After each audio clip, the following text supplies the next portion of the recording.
WrestleMania 40 is in the books. Here's a quick recap of what happened. Welcome back to another video. I'm no reporter, so this will be just my thoughts on what happened. We can start off with night one. Because Becky was sick, she and Rhea went on first. Rhea's entrance was cool. She had Motionless in White play her out. She and the singer were screaming at each other. That was kind of cool. Another cool thing was Becky's gear was kind of a print of her own book. Not your average girl. Here we could see Rhea Ripley really being dominant as she has been for a long time. Kind of destroying Becky Lynch. Putting her on the shelf probably for a little bit. And of course, Rhea Ripley retained her title. And that was the right decision in my opinion. Next, it's the ladder match. One thing I really liked, that they finally split the titles. I hated that they defended the title as one all this time. So I'm really glad they split it. It was a fun match. A lot of stuff happened. There was a near accident there. You can see Jessica trying to grab a hold of Damon Priest's leg to tell him that the ladder is broken. They finally threw it out and got another one. I was really happy that actually Waller and Theory got the SmackDown titles. As in my previous video, that was my prediction that they would win. And it was really cool that Awesome Truth won. I really do think that R-Truth deserves a title run. It's also cool that he's done it with The Miz this time around. Because I don't remember if the Awesome Truth actually held titles before. Match 3. It was the tag match with Santos Escobar and Dom Mysterio against Rey Mysterio and Andrade. It was fun to see Andrade in action, of course, again. It was cool to see the interactions he had with Santos Escobar. I would really like to see them in a fight, one-on-one, because I really like those guys. The two masked goons jumped the rail and helped Rey Mysterio. It was the wrong Kelsey, so no Taylor Swift anywhere around. Rey and Andrade was the winner because of those two goons. We don't like them. Match 4. Uso versus Uso. It was a bit short. And it could have been a lot better, in my opinion. You really saw the difficulties they had, brother versus brother. And of course, Jimmy was sketchy. Jay hesitated. Jimmy took advantage of that, but in the end, the Wright brother won. So Team Yeet over here.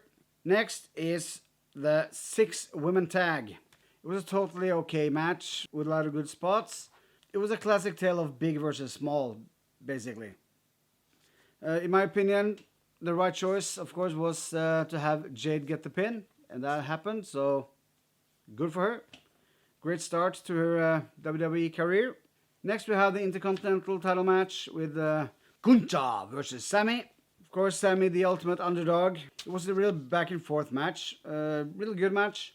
Had real good spots. You can see the mind games. And it's also cool to see that Sammy used the old brainbuster in the corner there to really put Gunther off his feet. And he ended it all with 3 helluva kicks to end Gunther's 666-day reign.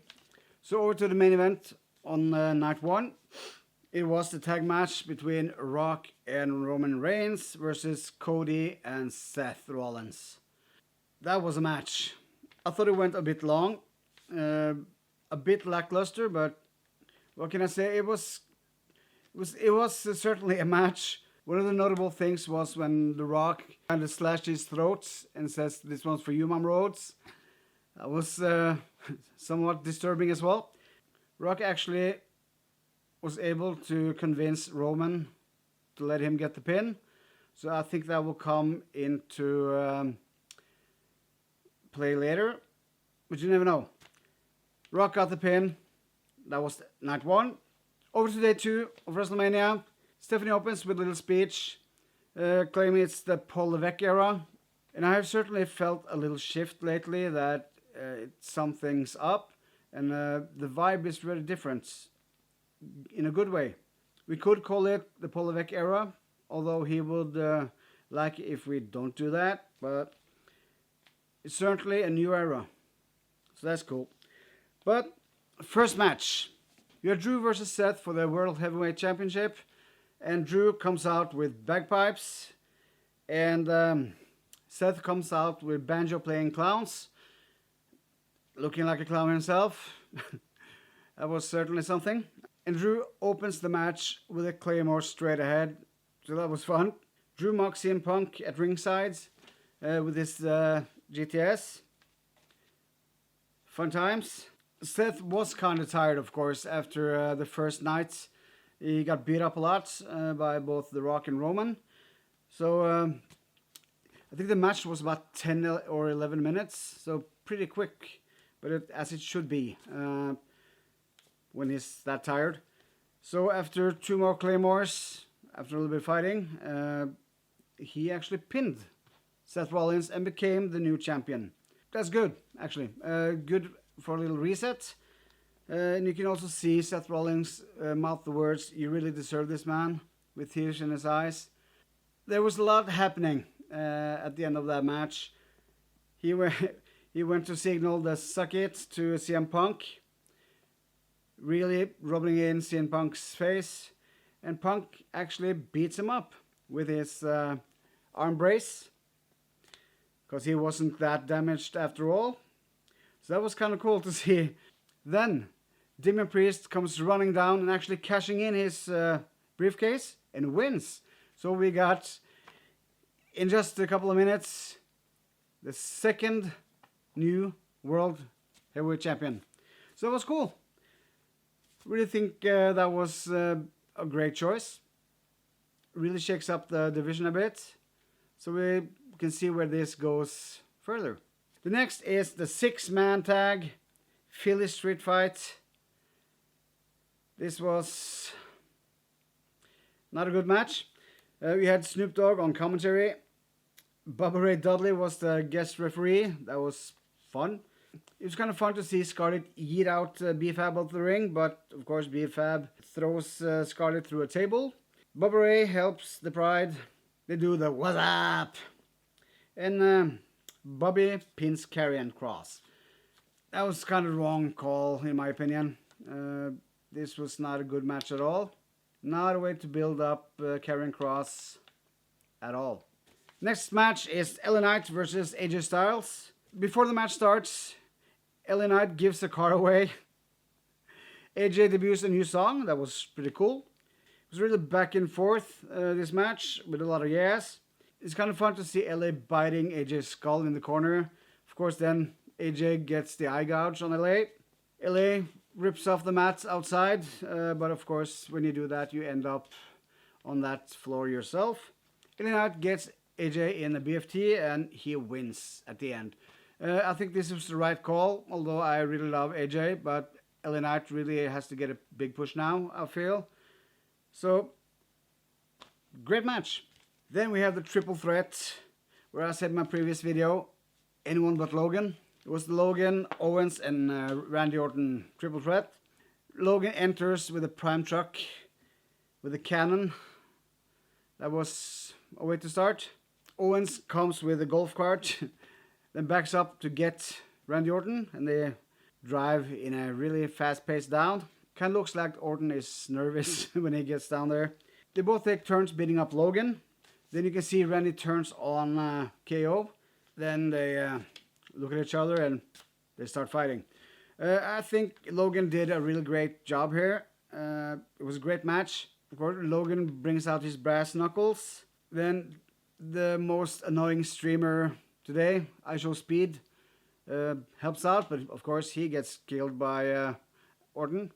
Gets RKO'd on table. Logan retains. I don't think that's the right call. I would really love to see Owens win, but stuff like this happens. Next up, we have the WWE Women's Championship match with Bayley and Io Sky. Bayley enters as an Egyptian goddess. That was really cool. Through the whole match, you can see Io really targeting Bayley's knees. It was a great match. I don't have too much written down on it, but cool thing, Bayley won. Right choice. I'm really happy for Bailey, and it will be cool to see what she can do next, who she will face, and so on. Then we have the main event of night 2. Cody versus Roman Reigns. And of course, it was the Bloodline match rules, which in turn means anything goes. It was a great match. A lot of stuff happened in this match, actually. Cody came out with the skull helmet, you know, from his neck tattoo, and Brandy accompanying him. Kind of weird to see that Brandy had her ring gear on. What that will mean in the future, we will find out. Will she wrestle for WWE now? We don't know. The action goes pretty much back and forth. Roman gets Cody in the crossroads. Cody gets Roman in a spear.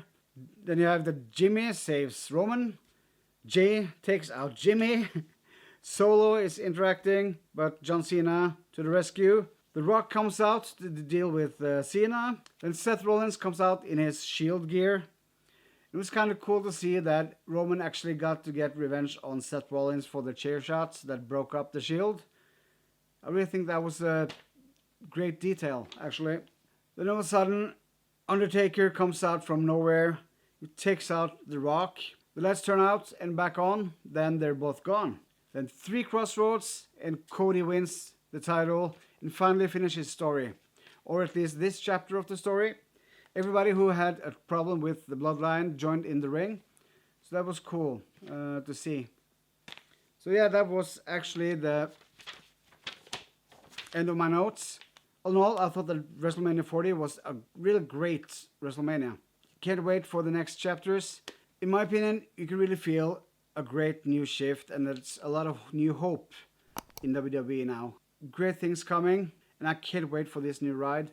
I have not seen Raw yet. I have to do that very soon. So, see you in another video.